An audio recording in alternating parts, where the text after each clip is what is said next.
introduce yourself and the question. It will help. Proceed.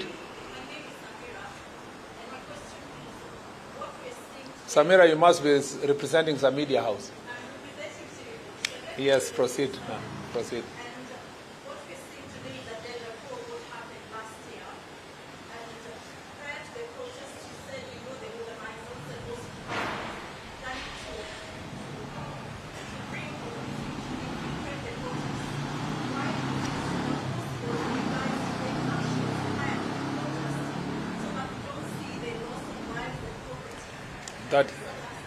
Thank you. I think your question, there are two questions are similar.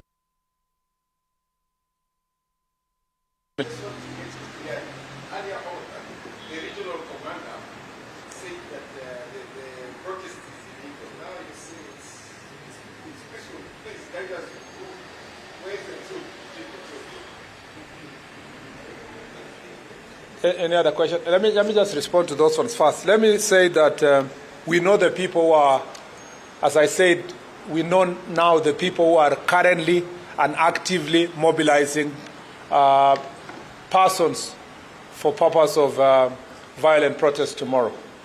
And the Director of Criminal Investigation, if you want me to go back to my statement, is already following them, and they will be arrested.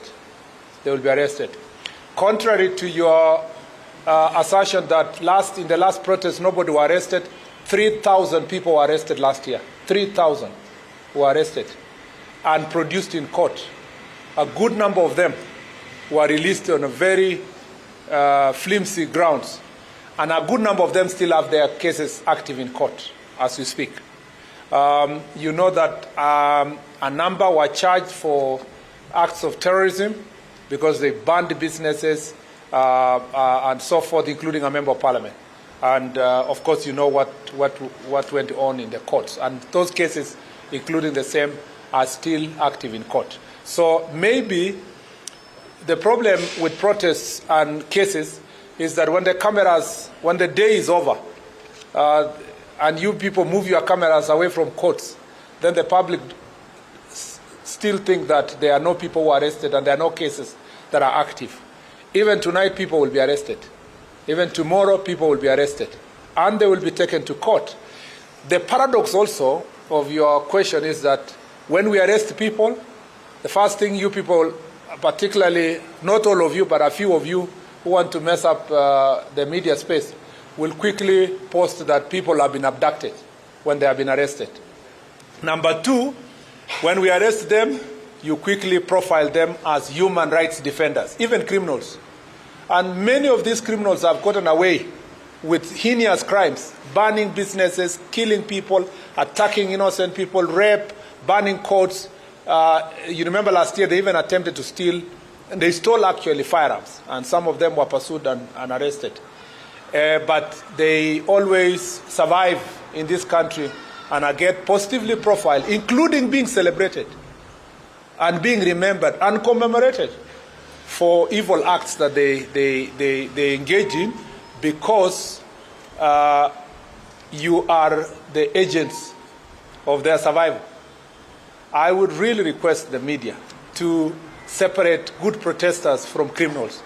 We'll be watching you tomorrow, and I know a number of you reporters are here.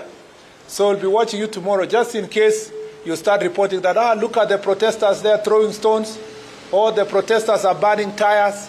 Those are not protesters. The Constitution recognizes protests, picketing, demonstration as a positive right that is exercisable by a citizen, unarmed and peacefully. I want to hear tomorrow for the first time journalists who will outrightly say, look at our cameras, look at that guy burning somebody's business, look at the other one burning tires, look at the other one blocking the roads. Those are criminals. Don't profile them as protesters. Then we will work together, and you will help the police to succeed in their work in terms of apprehending criminals. We expect a peaceful protest tomorrow because we have been promised peaceful protest. But because we are aware and we have information about some of these political actors are busy mobilizing criminals to come to the street, that's why I told you the DCI is pursuing them, and a number of them will be arrested tonight and more tomorrow. And please don't glorify them as heroes and heroines.